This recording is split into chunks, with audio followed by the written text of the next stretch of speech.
Hello students, myself Rahul Mishra and today we will discuss electrode potential. It is represented by capital E elect. And second, we will discuss standard electrode potential and it is represented by capital E naught. This is zero, E zero or E naught. Zero को naught भी बोलते हैं. So listen, it is represented by E naught elect. So listen, what is electrode potential?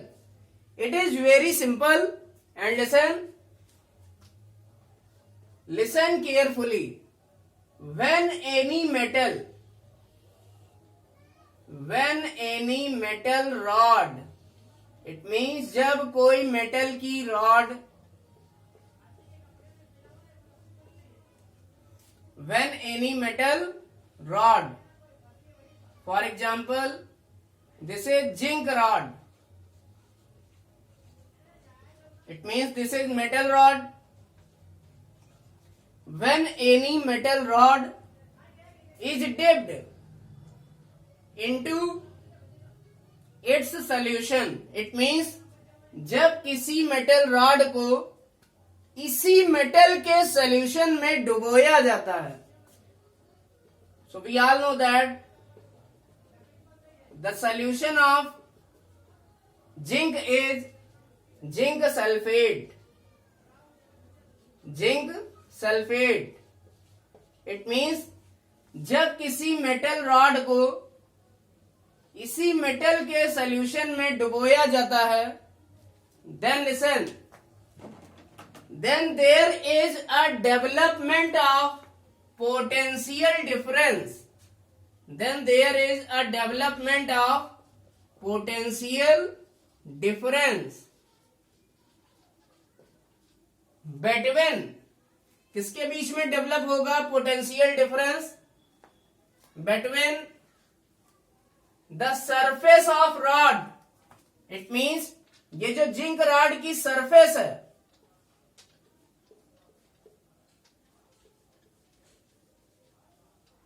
It means जो zinc rod की क्या होगी surface. For example, if it is a zinc rod, then this outer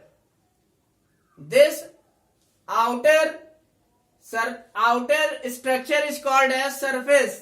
तो ये outside में जो आपको जितना कुछ दिख रहा है, ये क्या है? इस जिंक रॉड की सरफेस.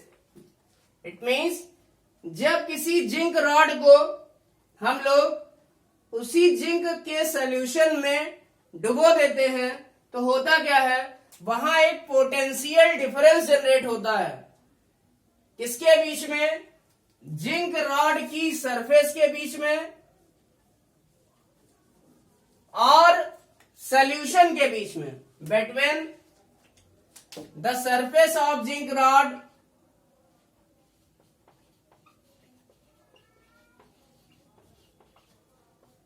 And it's solution. या हम ये भी कह सकते हैं between the surface of metal rod and it's solution. It means जब किसी मेटल रॉड को उसी के सॉल्यूशन में डुबोया जाता है, तो होता क्या है? उस रॉड की सरफेस और सॉल्यूशन के बीच में क्या होगा? पोटेंशियल डिफरेंस जनरेट हो जाएगा. And that potential difference is called as electrode potential. तो वही पोटेंशियल डिफरेंस क्या बोला जाएगा? यही पोटेंशियल डिफरेंस यहां जो जनरेट होगा उसे ही क्या बोलेंगे? इलेक्ट्रोड पोटेंशियल उस मेटल रॉड के लिए. इट मीन्स जैसे जिंक रॉड का इलेक्ट्रोड पोटेंशियल निकालना है हमें, तो हमें जिंक रॉड को डिप करना पड़ेगा जिंक के सॉल्यूशन में, मीन्स ZnSO4 के एक्वस सॉल्यूशन में. तो होगा क्या? जिंक रॉड की सरफेस और इस सॉल्यूशन के बीच में क्या होगा? There will be a development of potential difference and this potential difference is called as electrode potential for that metal rod. So listen, I hope you understood it very well. What is electrode potential? जब किसी metal rod को उसी के solution में dip किया जाता है तो मेटल रॉड की सरफेस और सॉल्यूशन के बीच में एक पोटेंशियल डिफरेंस क्रिएट हो जाता है और यही पोटेंशियल डिफरेंस क्या कहलाता है? Electrode potential. So listen, but how it is obtained? लेकिन ये पोटेंशियल डिफरेंस क्यों बनता है? So listen, it is very simple. As we all know that we have studied in physics, जैसा कि हम फिजिक्स में भी पढ़ते हैं, पोटेंशियल की बात तब आती है जब एक पॉजिटिव प्लेट होती है और दूसरी नेगेटिव प्लेट होती है. तो यहां पर किसकी बात आएगी? पोटेंशियल की बात आएगी. There will be development of potential. तो होता क्या है यहां पर? यहां पे भी एक पॉजिटिव प्लेट का फॉर्मेशन होगा और दूसरा नेगेटिव चार्ज का फॉर्मेशन होगा, जिससे कि रॉड की सरफेस और सॉल्यूशन के बीच में पोटेंशियल क्रिएट हो जाएगा and that potential will be called as electrode potential. तो कैसे ये पोटेंशियल क्रिएट होता है? वी अंडरस्टैंड इट, हम इसको समझते हैं. So zinc rod when it is dipped in zinc sulphate solution then it get oxidise. होता क्या है? जो जिंक की रॉड है वो जैसे ही जिंक सल्फेट सॉल्यूशन में डाली जाती है वैसे ही ये ऑक्सीडाइज होने लगती है. इट मींस जो Zn है, जिंक रॉड मींस किससे मिलके बनती है? ये जिंक के एटम से मिलके बनेगी. और ये जो जिंक होगा, ये जिंक एटम क्या होता है? ऑक्सीडाइज हो जाता है, मींस अपना इलेक्ट्रॉन निकाल देता है और Zn+2 आयन में चेंज हो जाता है. और यहां पर जो Zn+2 आयन बनता है वो सॉल्यूशन के अंदर आ जाता है और जो इलेक्ट्रॉन्स होते हैं वो कहां आ जाते हैं? वो इलेक्ट्रोड की सरफेस पर आकर चिपक जाते हैं. और इलेक्ट्रॉन पे कौन सा चार्ज होता है? Negative charge. इसलिए जो रॉड होती है उसके ऊपर, जिंक रॉड जो होती है उसके ऊपर कौन सा चार्ज आ जाएगा? निगेटिव चार्ज आएगा. और जो नीचे कंटेनर था, कंटेनर में कौन सा आयन आ जाता है? Zn+2 आयन आ जाएगा. इट मीन्स सोल्यूशन में कौन सा चार्ज डेवलप होगा? There will be positive charge.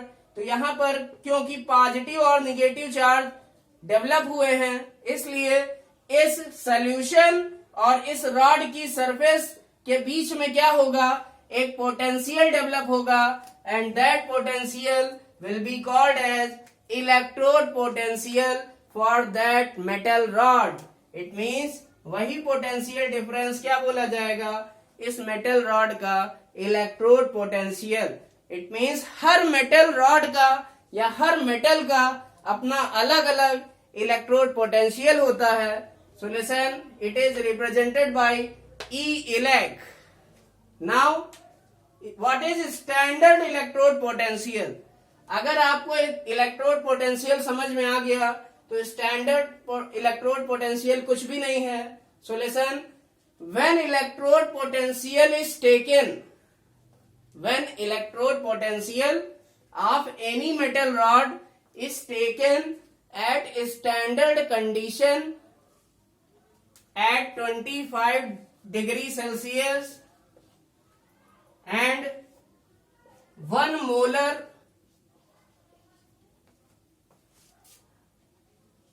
concentration of solution. It means जब इलेक्ट्रोड पोटेंशियल को 25 डिग्री सेल्सियस पर कैलकुलेट किया जाए और जो सोल्यूशन था हमारा ZnSO4, इसकी कंसंट्रेशन कितनी हो जाए? अगर इसकी कंसंट्रेशन हो जाए 1 मोलर, कितनी हो जाए? 1 मोलर. इट मीन्स 1 मोल पर लीटर. तब जो हमारा इलेक्ट्रोड पोटेंशियल यहां जनरेट होता है, इट मींस तब जो हमारा पोटेंशियल डिफरेंस जनरेट होगा जब टेम्परेचर हमारा कितना हो 25 डिग्री सेल्सियस और सॉल्यूशन की कंसेंट्रेशन कितनी हो 1 मोलर, जिसको 1 m भी कहते हैं या 1 मोल पर लीटर भी कहते हैं। तो हमारा जो पोटेंशियल डिफरेंस जनरेट होगा उसे इलेक्ट्रोड पोटेंशियल ना कह के क्या कह देते हैं, standard electrode potential. It means वो ई इलेक्ट्रोड नहीं होगा इस बार, क्योंकि ये ई इलेक्ट्रोड नहीं है, क्योंकि ये कितने टेम्परेचर पर कैलकुलेट किया गया है 25 डिग्री सेल्सियस पर, और सॉल्यूशन की कंसेंट्रेशन क्या ली गई है 1 मोलर। ये दोनों स्टैंडर्ड कंडीशन है, इसलिए इस पोटेंशियल को इलेक्ट्रोड पोटेंशियल ना कह के स्टैंडर्ड इलेक्ट्रोड पोटेंशियल कह दिया जाता है, और इसे ई नॉट इलेक्ट से डिनोट करते हैं। So this will be standard electrode potential. तो स्टैंडर्ड इलेक्ट्रोड पोटेंशियल में आपको याद रखना है, जब इलेक्ट्रोड पोटेंशियल 25 डिग्री सेल्सियस और 1 मोलर सॉल्यूशन की कंसंट्रेशन होती है, तब हमारा जो इलेक्ट्रोड पोटेंशियल जनरेट होता है मेटल की रॉड और सॉल्यूशन के बीच में, तो उसे ही स्टैंडर्ड इलेक्ट्रोड पोटेंशियल कहते हैं।